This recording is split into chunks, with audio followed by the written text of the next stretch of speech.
Welcome back, Savages, and tonight we are talking grief and the supernatural. Tonight we are talking about, I don't want to say it's a controversial topic, but it's something that we deal with. It's kind of controversial, at least some of the aspects we're going to touch on. Yeah, because it's one of the questions that we get asked a lot. It is dealing with grief, people that have passed, and how some people feel as investigators, or people feel that some investigation groups take advantage of people who are in their grief because they want to talk to their loved ones. They want to, find out what happened, where they are, or who they're with. Or say their final goodbyes. Yeah, and there's a whole big thing that as paranormal investigators who deal with the supernatural, that we kind of take advantage of people like that because we're like, oh yeah, we're, this person, they're here with us. That's not what we do, because as someone who's not just a paranormal investigator, but someone who is sensitive to these things, I don't always know who's there. I just know somebody's there. Right.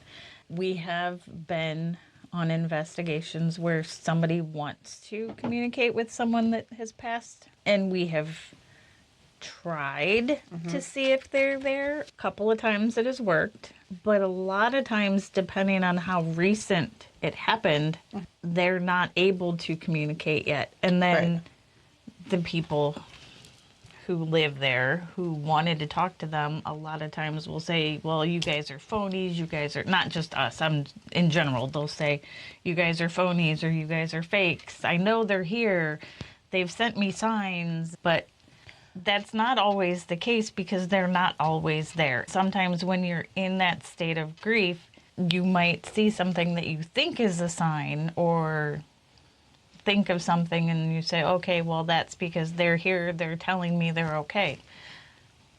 If it just happened, chances are they haven't figured out how to communicate yet. Well, that's why I wanted you here, so we could talk to them. As we've said in other videos, this is not a circus. Ghosts are not monkeys.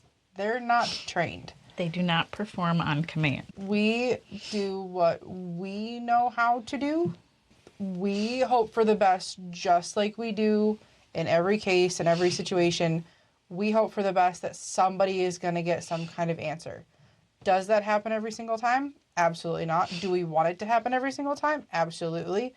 But it's not gonna. And we go in knowing that this could go one of two ways. It could go great, where we get everything that we wanted to do and wanted to say, and for families to feel like they've gotten closure, or it goes the whole other way, where we get absolutely nothing, nada, and then we feel like we let the family down because we couldn't get that closure, but there's nothing that we can do about it. No, and anybody that can tell you that 100% guarantee we're going to talk to them is lying. Crap. They're full of crap. And it is very easy to make fake evidence saying, here's your uncle. He talked to us. Just listen. Or he told me this. No. I mean, that doesn't go like, I know this is going to probably hit some... Oh, I'm going to get on the soapbox in a minute, people, too. But psychics...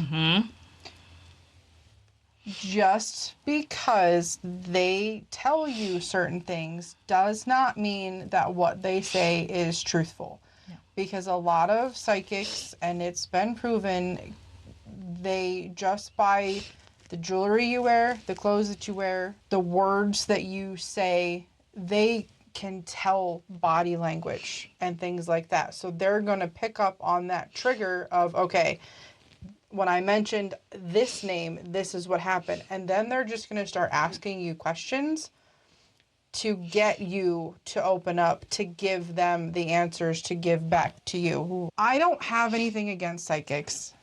A few of my very good friends are mediums. Yeah, we have met some that are great and we love them. And there have been others that were just no. Yes. And we're going to leave it at that.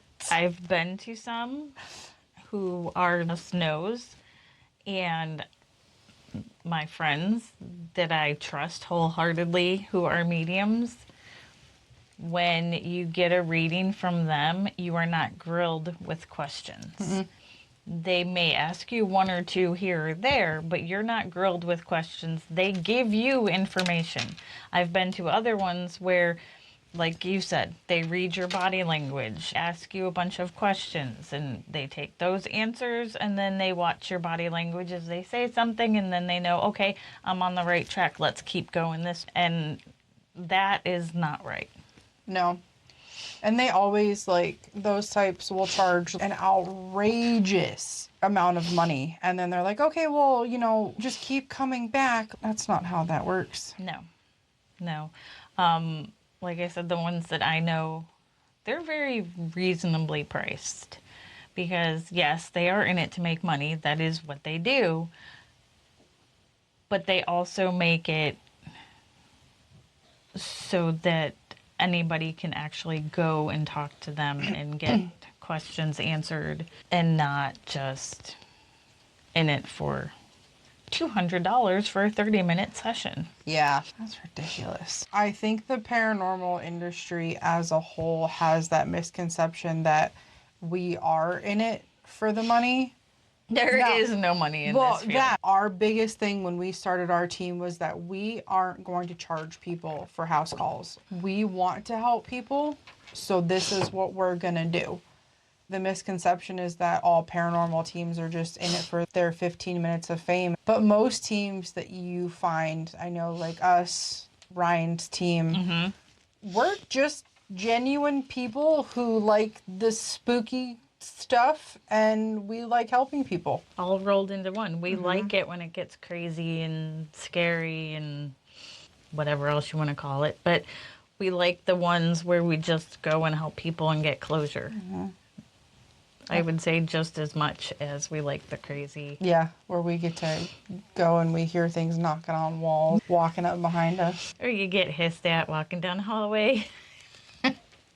Yeah, I'm not. I wish you would have told me that after the fact, but the fact that I have to go there tomorrow is going to be great. It'll be daylight. Till I have to let her out again, and then it's going to be dark. You just go before it gets dark. That's true. She doesn't mind. She can't see. She has no clue. As a whole, with the paranormal community, yes, sometimes things are monetized, but most of us do it because we want to. You want to talk to your loved ones, or you want to talk to, you know, some family member down the line looking for some kind of hidden treasure. I mean, we'll help you. I don't know how far we'll get, but we'll do what we need to do. But I don't think people realize that talking to your loved ones, a lot of the time, they don't want to. There are those few. Like, I did one with some other people, and it was the lady's husband, I believe, had passed away suddenly. And he was desperately trying to get her attention. And he just wanted her to know that he was okay. But a lot of times they don't really even have much to say. They just kind of like to be around and keep an eye on you. You start grilling them with questions, and most of the time they'll just kind of disappear. Yeah, they will. Yeah. I was trying to think of a good way to say they just leave. People ask me all the time, do you think your mom's around? God, I hope not. I love her, miss her every day, but I don't want to be haunted by my mother. No. The first few months after she passed, my sister and I would have similar dreams about her. And then one day they just kind of like started slowly fizzling out. And now, like, sometimes I'll have dreams about her. Other times I'll get this feeling that it smells like her perfume or something like that. But I don't put much into it because as much as I loved the fact that she might still be here, I'm not going to dwell on the fact that my mother could be haunting me. That could go all kinds of Right. wrong. Right. And the same thing like with my gram. I couldn't handle if she haunted me or if she's still hanging around here because she was too much of a sweet lady to still be hanging around here. Like, Yeah. I don't want her to be here as much as I would love to. I think they all pop in and out just to check on us, but I don't think they necessarily stay around because they don't really want to see everything. I like that thought that our loved ones don't really leave us. They're just off doing their own little thing and then they pop in every once in a while and be like, hey, how's the family? But that's another thing that reminded me when you're booking with psychics, mediums, and you're booking online or you're calling and you're leaving your name and you're setting a date and a time, they can scope out all your social media and know everything that there is to know about you. And I'm not saying they all do this because I have friends that are mediums and they are fantastic. I would recommend them to anybody. But there is a very big chunk of them that they're only in it for the money. They check out your social media, you sit down and they start talking to you, listing off things, and they watch your body language. They see you tense up and they're like, oh, okay, this is a touchy subject. Let's go down this road. And that's what bothers me about mediums. I like my select few. But I've that's never it. been to a medium. No, because you missed the party we had. I know, but even in that, I've never been to a medium because I've just always thought most of them are just a crock. Nothing against mediums, psychics, whatever, but I've just never. I think I'm just nervous about it. I went to one a million years ago, and every single thing she told me was completely wrong. Completely wrong. But she was in a little storefront in the middle of town. Reservation's sake. Yeah. And it was, I forget how much it was, but back whenever it was a lot of money. And she was not legit by any means. It's like those psychic hotlines, like $1 a minute or something like that. Yeah. Oh, God, I remember those. Just some weird old lady on the other side of the phone just telling you what you want to hear. Those people made millions. Drinking her bourbon with her cigarette in her mouth. What do you want to know today, honey? Right. I think a lot of me not wanting to do the whole psychic thing is just because of all the negativity that has always surrounded it. But I wouldn't say no, at least the one that we know. Right. Because I trust her. When you're dealing with grief and loss, whether it's a pet or a person or an object, I don't know. Some people are weird. Oh, can an object really die? Okay, Mark. Yeah, Mark. Dig at you. I hope you're watching this, buddy. I was waiting for you to be like, yeah, he's right here. I think grief and whatnot, it makes people pushy. It makes people, I don't want to say paranoid when you're grieving, but you kind of are. Susceptible to suggestion. But I feel like people who are grieving, they can be a little paranoid because, like, every little thing can be like, oh, that was so-and-so, or, oh, this is so, and it's like, no, sometimes things just happen, you know, things fall off the wall. Right. Things make noise. Yeah. I mean, you don't have somebody just walk out in front of you and be like, hello! I would punch somebody real quick, ghost or not. Like Beetlejuice could just come in the room, hello! Yeah. No. I'm not going to say your name 3 times to make you appear, because, oh my God, if that would ever happen. If that worked. I would, I know that, like, after my mom died, I've said this on most videos, most of you know by now, like after my mom died, we were getting messages left and right of people who were like, oh, I can help you. And I'm like, no, thank you. We don't need your help. We know what happened. And I feel like now with the interwebs, my favorite word, anybody can send you a message, whether it's Instagram, Facebook, TikTok, Twitter, whatever. They can send you a message, be like, oh, I can help you. And there are a lot of people that fall for it. But what they don't realize is they've already gone through your profile. They already know what's happening. All they're going to do is relay back to you what you have already gone through. And they're just going to make it so much worse. And they're going to Google your name, and they're going to see the obituaries. Yeah. Granted, the story I was telling about the lady I saw many, many, many moons ago, we didn't have the interwebs and all those things. So she couldn't even come close to anything. You had to read it in the good old newspaper. You had to go down to the corner store and buy yourself newspaper. 35 cents. How many times have we seen that across a lot of our paranormal pages? If so-and-so reaches out to you, they're not part of our team, this is what's going on. Because you have people that will be like, oh yeah, I'm part of this team, I can help you. Well, there's only 2 people in our team, so if somebody that doesn't look like us is like, hey, I can help you. No, just say no. Yeah, there's only 2 of us, that's it. Purple, green. Most of the time. Yeah, well, it does change, but... Yeah. But yeah, if somebody doesn't look like one of our weirdos selves, then no. Just like, no.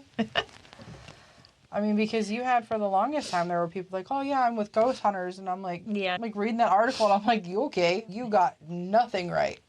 The whole point of people being able to grieve is to get people to move on. But that was him. I feel like people now, because they have so much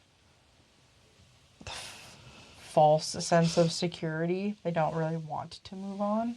Yes. Because now you have the people who do seances. I haven't tried to do that by myself since that one time, and that will never happen again. But you do, like, I will do a seance, and I was really spot on with... You were. What's his name? Yeah. It doesn't work all the time, but I was really spot on, and I didn't even know I was... But we had been there for a while at that point, and you had been kind of tuned into the energy of the house. I didn't see pictures. No. Then that was like the whole... I was like, oh... But I think that helped, though. Just being there, and you were kind of open, but not totally open, but you were able to just absorb the energy. And then when you did it, it was just boom. Yeah, because when I started describing stuff, and he just looked at us, and I was like, was I right? Was I wrong? I don't know what's happening right now. Why are you staring at me? And then he pulls out pictures, and he shows me, and I was like, oh, sorry. Like, because I don't like... It's not that I don't like being right. It's just I don't like making people sad. Yeah. Because then I get sad. Yeah. Because, you know, the more people I'm around, the more... But he wasn't sad at all. No, he was happy. Yeah. So if I can...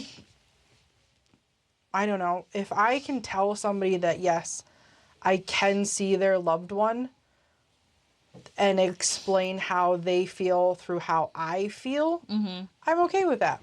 Yeah. But I just don't go around conducting seances like they did in the movies, where they just have this big group of circle, people touching, and they're like, oh, you know, can you speak through me? No. No. I will listen to you, but you do not enter to speak. Do not enter. We're going to get you a do not enter sign. Like a shirt that says do not enter. Oh my God. The whole point of grieving is to mourn the loss of that person, animal, object. I mean, I've lost some stuff that I've gotten upset about. Yeah, my boots that got murdered by a ghost. You did that. You poked the bear after I warned you not to poke the bear. Since when have I ever listened? Well, you still don't listen after No, that. I still don't listen. The whole point of the grieving process is to talk about it, talk about them, things like that, and move on. I think for the first year for sure, we had like a memorial type thing. But we really haven't done one, really, in the last couple years. Because, you know, the day comes, I've processed it, it's a crap day, it always rains, it's always a sad day. But I've moved, like, all right, cool, day happens, it's done. Do I wish the day didn't exist? Absolutely. Right. Can I change it? No. Nope. When my grandma died, my brother and I said every year from here on out, on this day, we're going to get together, we're going to go out to dinner, and we're just going to have our day. Because we were together when it happened and whatnot. But set it in stone, never happened. Like, we'll get together for her birthday and things like that, which I think that's okay. If you want to do a birthday or something to celebrate your loved one, I don't see any problem with that. No. But there are some people who will make it this big whole spectacle that the whole town needs to get involved. Why? Right. I've done that. I feel like if you aren't willing to grieve and let go of some of that emotion, it ain't ever going to go right for you. Like, you're always going to have that pressure. Let it go. Let it go. Stop it. Because then that's going to be stuck in my head the rest of the night. Yeah, I did that for my grandma for many, many years. On her birthday, I would bring home cupcakes. And her favorite was a casada cake. I know. So I found one of those. They're not easy to find. I can't celebrate my grandma's birthday. Because my grandma was born on 9/11. So, like, as much as we... Yeah. Up until that day, it was fine. But then after that, my grandma was like, we can't have a party on that day. We have to change the day. Yeah. So my grandma's birthday was 9/11. Which I didn't know for the longest time. I didn't know that's when her birthday was until one day. And I was like, why don't you ever celebrate grandma's birthday? And my mom was like, because her birthday's 9/11. I was like, oh, that makes sense now. So we didn't celebrate it that day. I just think it's really crappy. The people to take somebody at their lowest and exploit them for their gain. Especially if it's the person. Like your mom, your your parents, your mom. I don't have a dad, so I just had a mom. Your parents, your grandparents, your siblings, sometimes cousins, whatnot. Like the people that you're really, core people. Yeah, your core people. That's usually the hardest ones, and that like mediums and psychics that are jerks, those are the ones they prey on. Yeah, definitely they target those. And you know, I mean, this is going to sound really shady, but I wouldn't be surprised if there were some out there that kind of were like ambulance chasers. Like the lawyers who are ambulance chasers. I would not be surprised if there were some of them out there that did the same thing. Like those weird people who collect newspapers so they can, like, they just clip out the obituary section and just start circling, and they're like, oh, this is a good one. Yep. This is a good one. This is, like, those gross people. Now I'm going to go on a rant. Like those gross people who go to estate sales the day they find out somebody has died. They go to that person's house and was like, oh, well, I just saw so-and-so pass. Gross. Yeah. Ew! Give people time to mourn! No, they just want their stuff. Ew! Yeah. Pretty sure I saw that on TV. I think it was like a TLC episode. But it was gross. I have heard about it, though. These people are so frugal that they will wait till somebody dies. They'll see the obituary, and then they will go and find out where these people live and, like, knock, knock, knock. Hey, do you have a washer and dryer? Mm-mm. Oh, that just grosses me out. Yeah, that's wrong. Respect, people. We're going to start singing R-E-S-P-E-C-T. There we go. Gross. Don't do that. That's funny. Like, don't sit in your chair and circle newspapers and be like, okay, cool. I'm going to try to get a hold of this guy's family. Be like, yo, hey, I've got Grandpa Pete next to me. There's some out there that do that. And that makes us look bad. Yeah. Stop doing that. That's the crap that makes us look bad. They're the ones doing that, though, unfortunately, are not watching us. Well, Because if they I'm sure somebody comes across our video, after last week. well, yeah. There's definitely people out there that watch our videos. We're going to come off this for a brief second. For anybody who knows us and our videos, a lot of the stuff that I say, or she says, it's an opinion.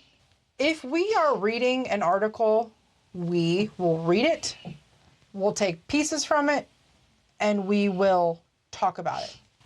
So that's it for today. Like, subscribe, YouTube, TikTok, Instagram. We do have podcasts all over the place. Yeah, they're everywhere. I got excited about that when I actually looked this up, and I was like, oh, we really are on a lot of things. Yeah. But YouTube is where you can see our faces along with TikTok.